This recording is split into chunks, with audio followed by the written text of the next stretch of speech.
feel this. You know I spit it, no cap when I kill this. I'm better hit him with the rest, let him hear this. Where this war tour better be a field trip. Yeah, sack it up and then I double it. No time for mumbling, show him where trouble is. Be on my team, plotting my things, living my dreams. Yeah, it's obscene.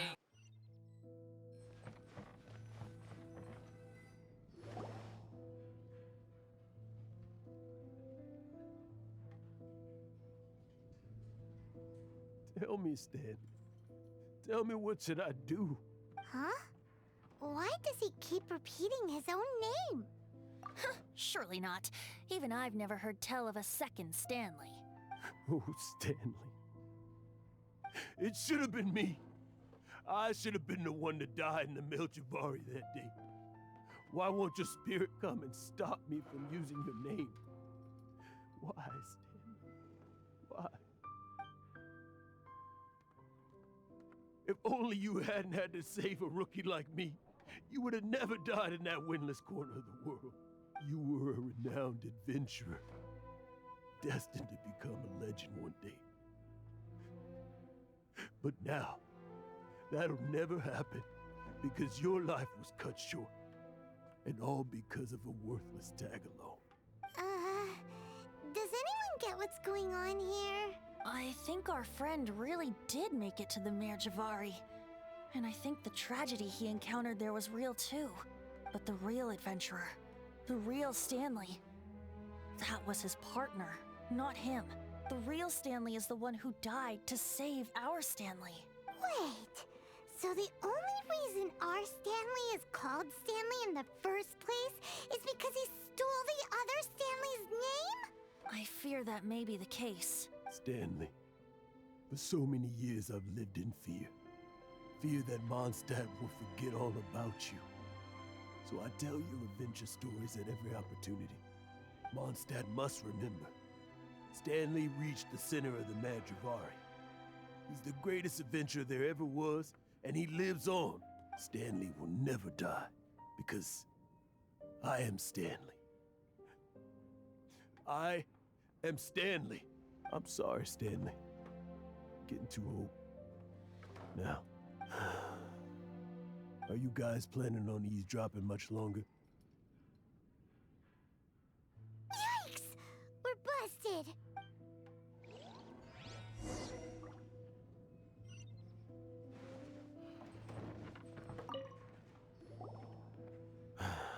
Go away. Save your questions. And just leave me in peace. But... Leave now. Don't make me tell you again. Honorary Knight, Venti, and Paimon. I'm so glad you guys are here. I've been looking for you everywhere. I wanted to thank you again for helping me find the sword and shield. My parents are finally supporting me. Oh, really? Yeah, really. They even said they're gonna pay for someone to fix up the Sword of Brilliant Valor and Shield of Magnificent Honor for me, so I can take them out on the road. That's wonderful! So, Jack, is this the part where you bid farewell to Mondstadt and set off on your intrepid trip traversing Tevat? No, not yet.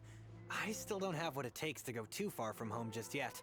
Besides, I'm sure Stanley still has a few stories left to tell. They're what inspired me to become an adventurer in the first place. Stanley, Oh, you're drunk again. We'll see you tomorrow then. After your hangover wears off. Maybe you can tell me some more of your stories?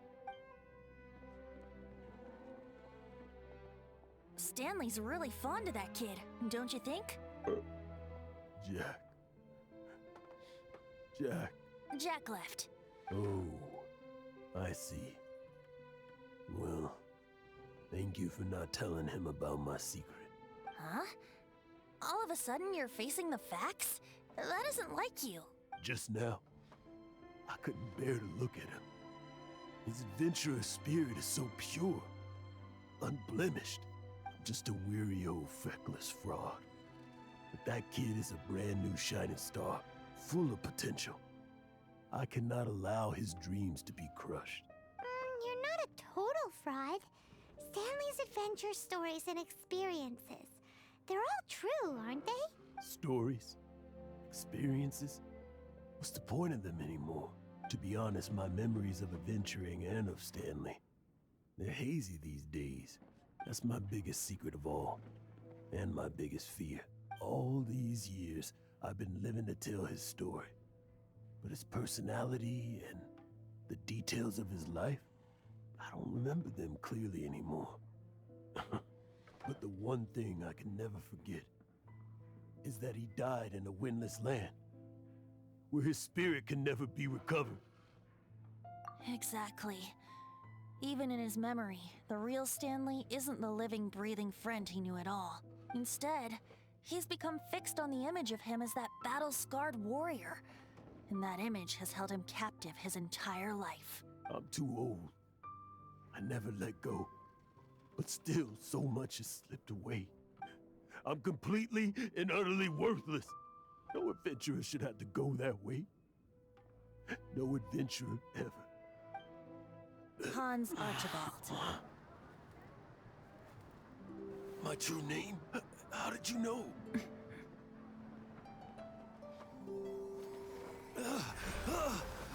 The wind. I can hear the wind blowing in the Mare Javari.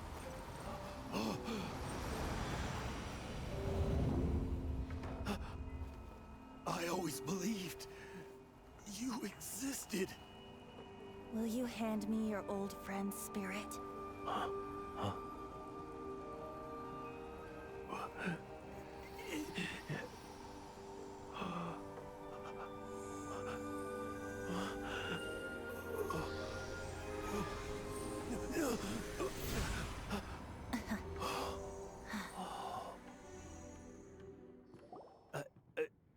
I can't believe it.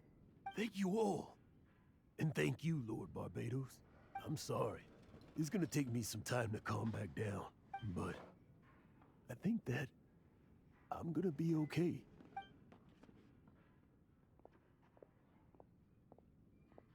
Ah, wonderful!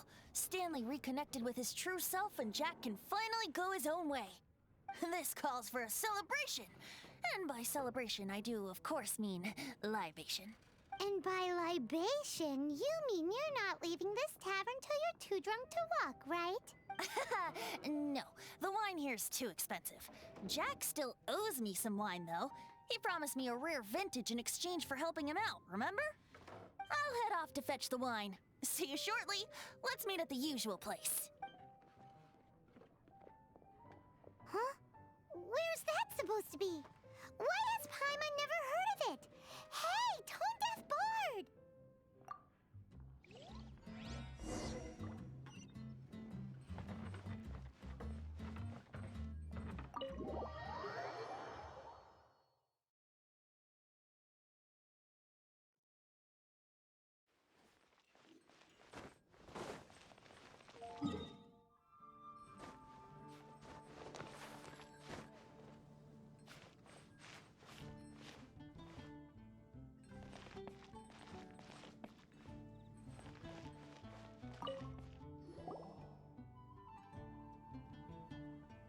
You made it.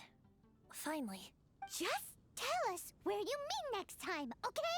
We looked everywhere. So, did you at least manage to find your wine? Yep. Well, sort of. Jack made it out to be a rare collector's edition vintage, when actually it's just a half bottle of regular cider. This takes me back. The first time I saw this view, I hadn't even taken on this form yet. It was about 2,600 years ago, before the world had come under the rule of the Seven. At that time, Old Mondstadt was ruled by a tyrant, who sealed off the city's perimeter with a ferocious hurricane. Even the birds couldn't get in or out. Old Mondstadt? Oh, Paimon remembers! Nowadays it's known as Storm Terror's lair, right? You mentioned it before. That's right. The Tyrant of the Winds who once ruled from that tower was Decarabian, god of storms. Back then, I was but a wisp among the 1,000 winds. I wasn't a god of anything. I didn't even have a human form. I was just a tiny elemental being who lived in the wind. A gentle breeze bringing subtle changes for the better. Or tiny seeds of hope. A tiny elemental being? Without a human form? Venti, do you mean you used to look different than you do now? Yep. My current form is not so different from the situation with fake Stanley. I took the form of a friend. In old Mondstadt transpired the story to be told, where a tyrant ruled. I met a boy not that old. The lyre he played, and for a song he sought. But storm walls blocked blue sky. He was sincerely distraught.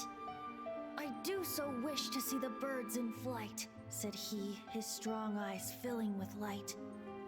But his voice was lost in the howling wind's churn, for the whirlwind takes and gives not in return. The true sky and songs that cageless soar, were they not wishes worth fighting for? So the boy turned, extending his hand. Let us cast down the tyrant and his walls from this land. The young boy raised then the flag of revolt, and I threw myself into freedom's tumult. Victorious were we who fought to be free. Gods fell, winds whipped, nations shook violently. In the smoke, a despot met his doom, and we watched as his great tower fell none too soon. Mondstadt began anew, the story passed down, and since then never has another worn its crown. So then what? What happened to your friend? Say, Paimon, do you wish to hear the next part of the story? Yes, of course! The suspense is killing Paimon. But Venti's telling his story! What makes you suddenly want to have a meat feast? Getting a little peckish or something. Paimon's had it up to here with you! You know, you're so smart it almost makes me uncomfortable sometimes. But then, maybe it's right that true friends can tell what the other is thinking. A refreshing drink, a gentle breeze. Moments like this always take me back to a song that I first heard from him. Fly, fly away. Like a bird in the sky. See the world on my behalf. To the heavens may you fly.